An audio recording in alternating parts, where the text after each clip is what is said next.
internautes www.baoltimes.com ak Cheikh téléspectateur de Baol TV dal leen ak jàmm encore seen émission question de l'heure tey nag seen émission question de l'heure on va discuter vraiment des questions de l'heure au niveau national ak yi nga xamante ni moo nekk au niveau local dalal ci ki nga xamante ni mooy Moustapha Sylla nekk un pays responsable du parti socialiste mais le socialiste des valeurs Moustapha da nga def. waaleykum asalaam di nuyu auditeurs yëpp ak auditrices yi parti socialiste des valeurs bu Khalifa Sall li nga wax dëgg la réew mi dafa yëngutu na ci yu bari am na ci boo xam ne bii man dafa retenir sama attention mooy le grand banditisme parce que réew suñu toogee ba ay nit di jël ay ngànnaay yoo xam ni ñu koy wooyee arme de guerre di dal ci kaw nit ñi di faat seen bakkan pour alal te doo toog ayu bés boo déggul lu mel noonu xañ na su yamoon fu mel ni Dakar ñu ni phénomène urbain la mais léegi dafa tasaaroo ci réew mi bu yàggul rek ay afro-américain talibé Niassène la ñu fekk Fass kawoon songu leen baay ak doom rey doom ji gaañ baay bi loolu nag dafay wone jafe-jafe yi ci réew mi dafay wone violence su rapports sociaux yi te dafa am ay études yu wone ni réew lu inégalité yi gën a profonde violence rapports sociaux yi di gën a yéeg loolu moo am Sénégal dafa am ñu am ba giijal am ñoo xam ni dañu ndóol ba attanatuñ ko mu rax ci dolli am ñu gëm ni alal kenn du ko liggéey dañ koy lijjanti te ñi ngànk réew mi dafa am lu ñu leen ci won ndax nit ñi xam la ngay dugg ay Dakar dem dikk ay Tata xëy benn bés ñu dénk la ci réew mi loo xam ne donc war a doxal bu ñu teg at ñu lay dégg ci ay milliards dafay am ñoo xam ne dañ naan sàcc rek la que mu nekk membre gouvernement que mu nekk bandit de grand chemin sàcc rek la kon ku mën a sàcc rek na nga ci jublu soo rawee doon buur te dañ naan koo xam ni kii soo looy def suñu la ci jàppee tëj la ñaar fukki at vol en réunion guddi nañu yóbbu gànnaay suñu naree xàmmee ñu rey ki ñu koy jëflanteel jël alalam dem kon tajtal mi du caageenu rek di seet ñi koy def di leen jàpp dañu war a jooyanti réew mi ci koom-koom ci xel ak xalaat ci ni ñu ko yoree duma ni suñ ko defee dina dañ mais dina ko wàññi bu baax a baax a baax. waaw parce que ci biir loolu ñu jàpp ne àdduna jamono ju metti conjoncture wala yenn muy vraiment pousser les gens à ce que ñu def yenn pratique yi. waaw metti boo xam ni réew ma itam yar dafa tàmbalee seey bu njëkk nit ki day am lu muy rus ndax daanaka Sénégal ñëpp a xamante woon 3 millions 4 millions d'habitants léegi ñuy wax 14 15 jëm 16 millions d'habitants am ay gan ñu nekk suñu biir nit ñi lañ daan rusatuñ ko ca jàpp nañ ni réew mi alal rek lañ fi fonke nit nga am sa doole amoo looy bañ nekk ci réew moo xam ni alal la ñuy jàppe nit ku am yaa baax ku ñàkk baaxoo ku sa ndey liggéey mooy ki nga xam ni kii war naa mën a nekk foo xam ni day dajale ay millions seetuñu jullite seetuñu maandu seetuñu ngor nga ni am naa doole awma lu may rus awma lu may ragal naa seet ku yor alal ma dal ci kawam su ma ci jotee baax na su ma ci jotul suñ ma jàppee ma tëdd su ma génnee dellu ci métier lañ ko def bu njëkk dañ daan sonn sàcc léegi dañ ko def métier am na ku ñu fi jàpp ci transport bi la doon yëngu Mbuur di def ay yu mel noonu ba ñu ko jàppee enquêté ko ci alalam bus yi am na ci 4 denc xaalis bu dul jeex taxul mu bàyyi ko métier la ko def ñooñu c'est des professionnels du grand banditisme suñu ci wutul nag lu ko dakkal gis nañ fi réew yoo xam ne bii am na fa ñoo xam ni seen liggéey mooy nga jote ak nit fay leen ñu rey ko. am na benn pays anglophone dama ko bañ tudd benn waay dafa dem benn gala dend ak benn waay di ko laaj lu muy liggéey mu ni ko I am a killer mu ni ko killer loolu nan mu ni ko man ku joteeg nit soo ma fayee lu ma ko jaral mu jël ba kanam. ay réew ngi fi yoo xam ne bii ñooñu njëkk ci ay démocratie yooyu ay caaxaan la nañu ko jëfee wax ji du dara soo demee Italie mafia presque institution la fa ci foofu lañ jëm Sénégal suñ ko moytuwul dañu ko war a dakkal bi nag du caageenu rek loolu ci la sécurité mais le tout sécuritaire dakkalul le grand banditisme il faut refonder notre société revisiter les rapports sociaux réévaluer le mode de gouvernance apporter des correctifs suñu ko deful suñu recruter woon 10 000 gendarmes policiers par an du tere ñiy risquer leur vie pour s'enrichir de façon illégale dañu yokku. jërëjëf mbokk yi yaakaar naa ne point bu njëkk baa ngoog ñu ànd ak Moustapha Sylla seen émission question de l'heure war a waxtaane problème yi nga xamante ne nii fi mu ne nii moo nekk Sénégal muy problème mu banditisme problème mu insécurité bi yaakaar naa ne lim ci joxe ci ay xalaat ak li nga xamante ni moo la ñu war a taxawee lu am njëriñ la. ci wàllum réew mi ba léegi wax ji ay yëngu-yëngu yu bëri na ci wàllum politique ñu gis ci biir parti APR am ay jafe-jafe wax yu bëri kii di Moustapha Diakhaté génn jamono yi def ay sorties yu doy waar def ay révélations yu doy waar lan nga jàggate loolu. waaw man sama xalaat ci loolu mooy nit ñi dañu war a ànd ak dal ak tey te su nit waxatee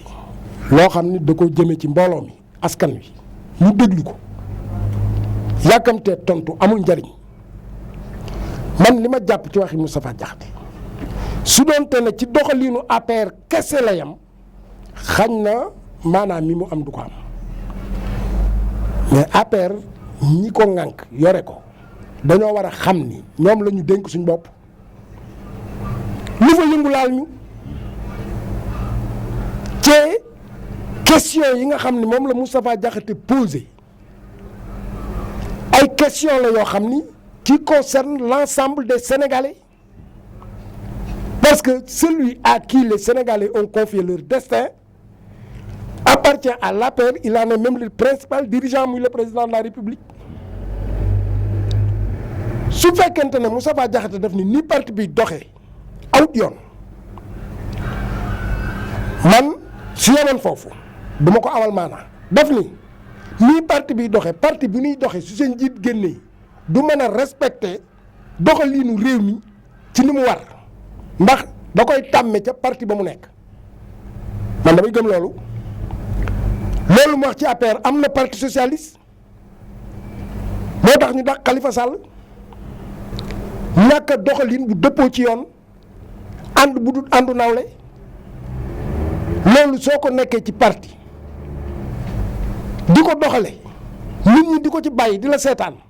bés bu ñu dénkee réew mi noonu ngay bëgg a doxale réew mi. même pratique yi lay ñëw. même pratique yi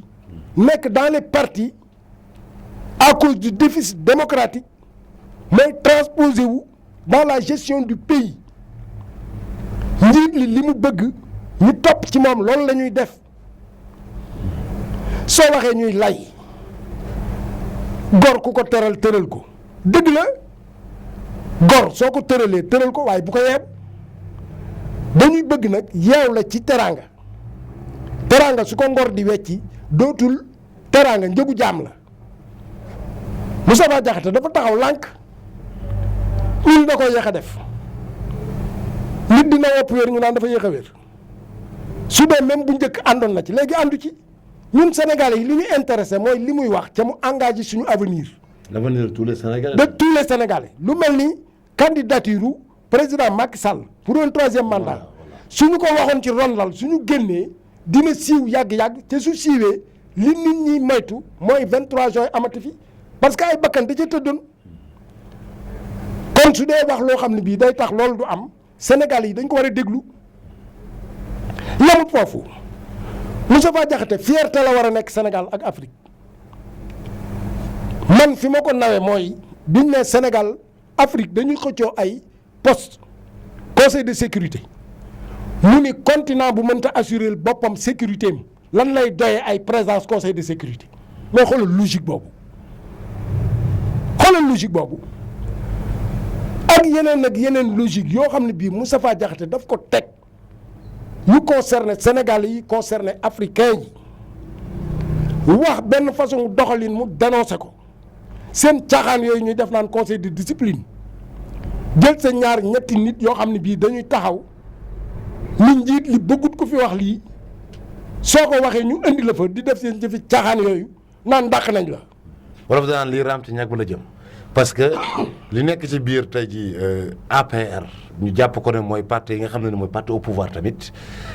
mën nañ ko jël traduire ko ci li nga xamante ni mooy ci réew mi yëpp tamit mu gën a yaatu. mais noonu la ñu doxalee réew mi jëlal conseil de discipline boobu ñuy wax nga transféré ko mu nekk justice ku wax lu neexul njiit li ñu yóbbu la fa dàq la jëlal transposition jël justice teg à la place du conseil de discipline yooyu les mêmes effets. waaw parce que ci biir loolu temps yi ñu gis ne ñi nga xamante ni mooy ñoo lànk ñoo bañ ay aar lu ñu bokk ñiy xeex ci wàllum prime électricité ak yeneen bërki démb rek ñu distribuer ay flyers ñu jàpp ci ay nit ba bërki démb waat rek mercredi bi ñu defaatee ay flyers am nañu jot a jàpp bàyyi leen nan nga jàngate loolu ci réew moo xam ne nii danaan vraiment réewu démocratie la. mais dara loolu ñu ko wër bés bu ñu la gëmloo ni Sénégal yi ay ragal lañ yow lay gasal kàmb Sénégal yi peuple lañ comme peuple yëpp dund ku ne ko bëgg liberté ku ne ko bëgg kenn du def ci caaxaan lu lay xañ sa bakkan wala mu xañ la sa liberté mais nag kenn du nangu aussi loo xam ne bii ki la koy teg da koo teg ci bakkanam teyu bakkanam ci tegu ko fenn. gis nga li Moustapha Diakhaté wax dañ ciy revenir gis nga su APR doon dox ak coalition Benno Bokk Yaakaar maanaam APR rek yeneen parti yi ñu dénk suñu bopp lu mel ni augmentation électricité bi balañ ko def dañ koy waxtaanee ci instance su parti bi du ñàkk ñu yàlla may fit ni leen bés bi ngeen ko defee taal réew mi ñu dellu ginnaaw parti socialiste noonu la daan doxee en vérité amoon nañ gouvernement mais c'est le bureau politique qui délibérait sur tous les actes de gouvernance essentiels militant ba jógee Kaffrine Koungheul Matam Diourbel joxe ci point de vue am su joxee point de vue am ba pare ñu def ko une décision un projet de décision au conseil des ministres kenn ku ne joxe sa xalaat soo ko génne mais su fekkente ne parti dañ ko dénk kenn def ko yàlla mu ànd ak ñu ko wër ñoo xam ne seen i intérêt rek la ñuy lijjanti mais su ne ma war gaynde gi ñu ko waral yaa di dañewal ñooñu jaruñoo déglu gis nañ fii ñi fi dugal Ablaye Wade 23 juin naan ko projet de loi bi sénégalais yi ragal lañ génneel armée bi du mujj fenn ba mu leen toppee ba ñu sërxal ko ci kàmb dañoo wëlbati ko ànd ak Macky Sall lan la démb di jariñ lu dul defar tey nit day am fàttaliku. kon daal na fàttaliku bu baax daal. na fàttaliku bu baax. te ci biir fàttaliku googu nga jàpp ni Moustapha Diakhaté ba muy wax wàccoog alternance delloosi ko sàmm suñu APR ak wàccoog alternance ba mu koy def dañ noon dina ci wéet fan la mujj on a alterné l'alternance nit doo ko jàppee bañ ko wala nga mere ko wala nga bëgg koo génne yaakaar ni cër bi mu yor suñ ko génnee day tàbbi ci sa loxo tax su ne dafa weex ca mu weex tàll nga ni weexul dafa ñuul. jërëjëf mbokk yi yaakaar naa ne loolu leer na nañ waxi wolof la tamit muy Sénégal ñun benn bopp la kenn mënu kaa xar ñaar nañ jéem a xool nuñ ko pencoo waxtaanee ko appel tamit invité bi mu laaj ki nga xamante ni son excellence Macky Sall war na cee bàyyi xel parce que dëgg la 2012 yàggul dara waaye tamit problème yi yëpp di am ki nga xamante ni mooy le socialiste des valeurs de Khalifa Sall nan lañ ciy taxawee parce que Khalifa tamit boobaag léegi bi mu génnee prison ni ñu ko doon xaar ci ay actes yu fort mu génn def ay remerciements toogaat gars yi nee nañ dëgg la fu ku ñu xam foo jëm doo teel a egg waaye dafa mel ni moo ngi amal ay dox yoo xamante ne nii ci da koy def ci maanaam làqatu lu mel ni njaaram sax dégg nañ ko fi ñëw na. li may njëkk a def mooy rafetlu li mu génn am liberté doxi soxlaam ay nit du ay mbokkam ay sénégalais laa wax yoo xam ni moom sax xamu leen ñoo takku di xeex ba yàlla dogal mu génn ni mu nee tekk ku ni tekk woon la yoon mën naa ci ànd génn yi man yoruma agenda bokkuma ci ñi ko jigee ba war a xam fan la war a dem ak fu mu warta dem dama dégg ñëwam njaarim man nag militant la mais duma xalifiste socialiste la maa xalifa dañoo bokk parti socialiste ma takku woon bokk ci ñi takku di xeex pour mu génn may dox ci mbedd mi ni ma yëg nga ni Khalifa Sall dafay ñëwoon ma ñaawlu ko lool ba fu ñaawlu mën a yem nag mais man comme duma nit kuy jàmbat ci mbedd Badara Baro mi moom la seet si woon ma ni ko dama laa soxla mu dawal otom bu ñëw sama kër toog ma ni ko Khalifa dafay ñëwoon mu ni ma waaw man ko man de dama ko dégg ci mbedd mi ci yëguma ko mu ni ma waaw jarutoon yëgle parce que visite privée la man ànduma ci loolu Khalifa mënatul poser un acte privé en dehors de son intimité xañ na digganteem ak njabootam mais su ko génnee acte politique rek lay nekk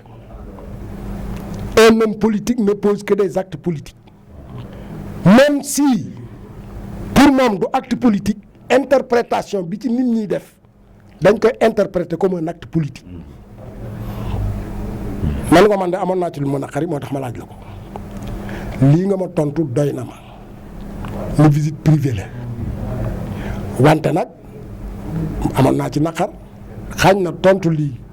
gëmmal na ko mais du naqar aussi woo xam ne bii teg naa ko fu mu eggul parce que man Khalifa dugalu ma parti socialiste moom ma fa jiitu nag bokkuma MJPS parce que dafa mel ni dafa am luy xeeñ ku mësta bokk MJPS rek ci parti socialiste ci ñi nga xam ne bii dañu choisir combattre injustice pour le cas Khalifa Sall dañ leen a bëgg a feggal loolu sama xalaatu bopp la su dee dëgg fan lay lam di su dul dëgg nañ dalal sama xel ci loolu. MJS mooy lan. MJPS mooy mouvement des jeunesses socialistes yi nga xam ni Khalifa daf ci nekkoon leader am ñu mu accompagné woon léegi ñu nekk adulte nekk ses plus proches compagnons ñu ko gën a jige ñaare foofu la ñu bokkoon man nag bokkuma ci mais du ma nangu kenn gën maa nekk socialiste. bi loolu amee Badara wax ma li may wax ma jàpp ci bien que nag bokkuñ ci xalaat ma ak moom ci wax naa ko du tax nag ma bàyyi parti socialiste du ma meree parti socialiste parce que man su Khalifa bàyyi woon parti socialiste du ma bàyyi tax dugg ma ci li ma doon takkoo woon nag def li ma man ci sama kàttan ba yàlla féexal ko ni laay takkoo ba mu recouvrer ses droits civiques parce que c'est un homme politique il doit pouvoir voter être éligible et électeur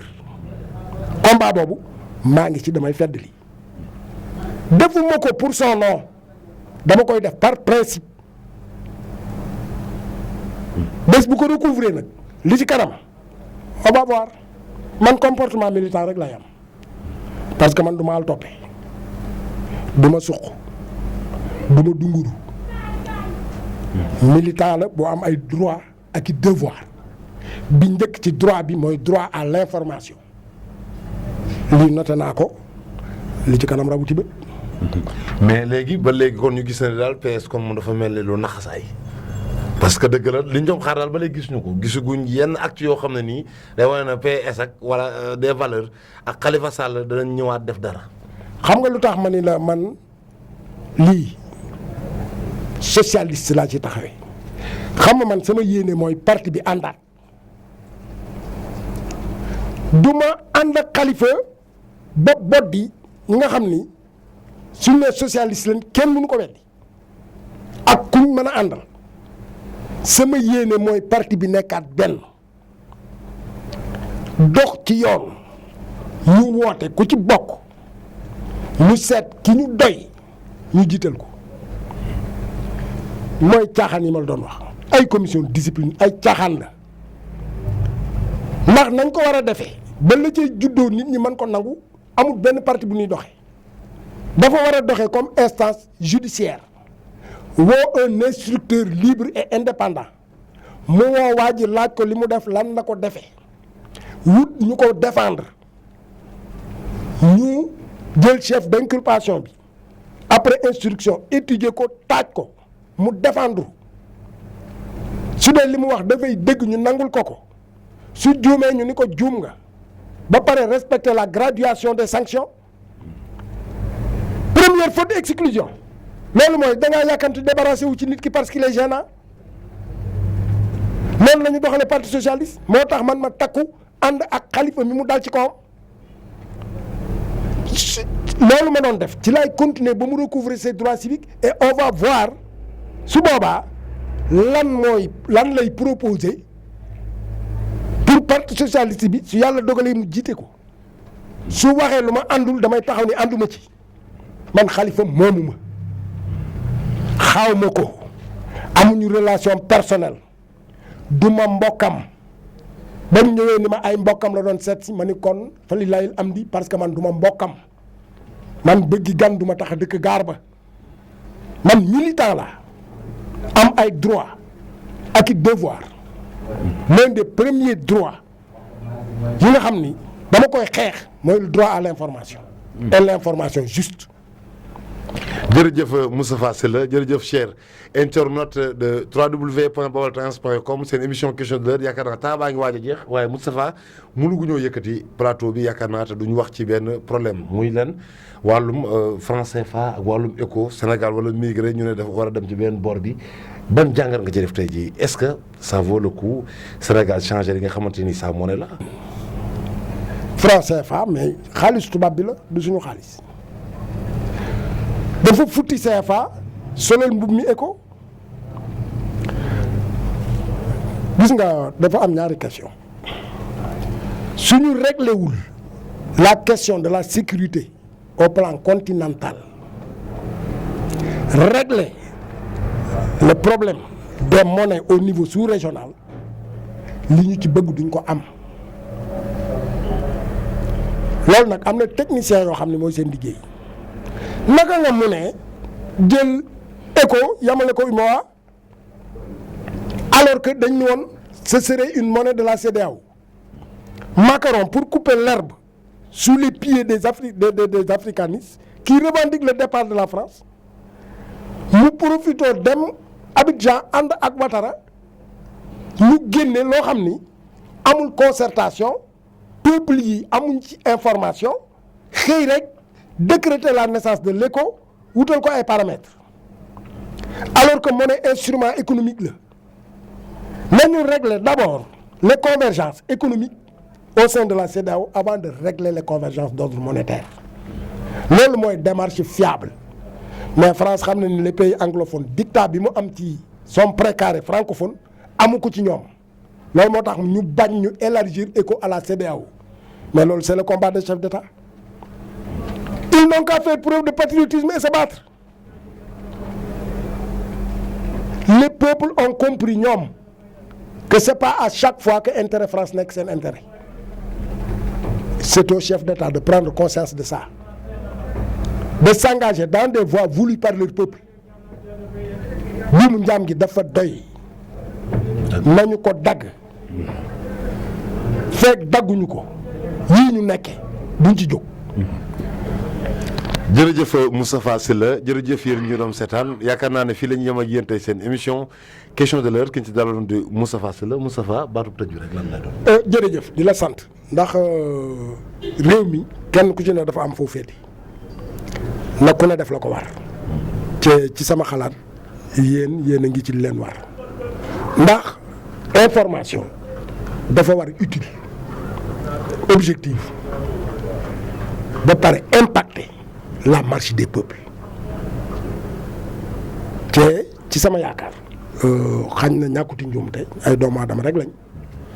lu ci juum ci ñun la lu ci ne jumte ci ñun la mais suñu yéene mooy li ma la wax rek une information qui impacte de façon positive la marche de notre peuple vers le progrès et le développement.